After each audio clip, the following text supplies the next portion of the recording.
This is your Classical Break, your daily dose of classical music. I'm Tyler Alderson, and today we'll be listening to a trio sonata by J.S. Bach. Now, trio sonata is kind of a misleading name. You'd think trio, probably 3 people playing. Nope, actually there are 4. But 2 of them are actually treated as one entity. It's called the continuo. We talked a little bit about this in the Telemon Partita episode in March, but the idea is that the composer writes out a bass line and then writes out a set of chords without writing all the notes out. And so the continuo is one instrument to play the bass line, in this case a cello, and one instrument to flesh out those chords. Here it's a harpsichord, but they're thought of as one part. It's like the rhythm section of a rock band. And then you have 2 higher instruments. Here it's the oboe and the flute. Those, I guess, would be the lead singer and the lead guitarist, if we're going with the rock band analogy. So trio sonata, but there are 4 instruments. I know, it's a little confusing. Now, trio sonatas were hugely popular in the Baroque era, and there are a ton out there from the leading composers of the day, but not from Bach. He only wrote relatively few of them, and even more confusing, some of them are just for 1 or 2 instruments, which is really starting to stretch the definition of trio sonata. This is one of his few actual standard trio sonatas, and he wrote it for a venue that actually sounds pretty familiar even nowadays, a coffee house. Coffee started in Ethiopia, but thanks to the Ottoman Empire and a lot of intercultural trade, coffee houses started showing up in Europe around the 1600s, and they were a huge hit. They spread quickly around the continent, and like today, they were sociable places where people could sit and chat or even catch a gig. In Leipzig, the biggest coffee house was a place called Café Zimmermann. It was one of the cultural hotspots of the city, and it featured music from a group of college students who played regular gigs there. Bach was hired as the director of the group in 1729, and a lot of his chamber pieces were written to be played at the cafe.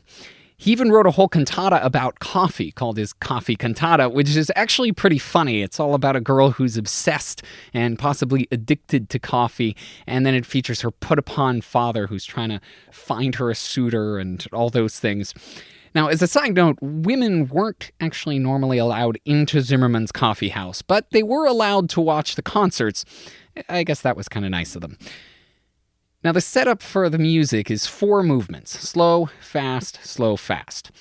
And you'll notice throughout the piece that there aren't a lot of fireworks. This was written for a group of college kids, and Bach also wanted it to be accessible to a wider range of musicians, so there's nothing terribly complicated. But it does showcase Bach's melodic writing. There are a lot of beautiful tunes on display. Here's Paula Robeson, Stephen Taylor, John Gibbons, and Andreas Brantelied from a concert recorded at the Isabella Stewart Gardner Museum in Boston, Bach's Trio Sonata in G major.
All right, I'm going to make a confession right here.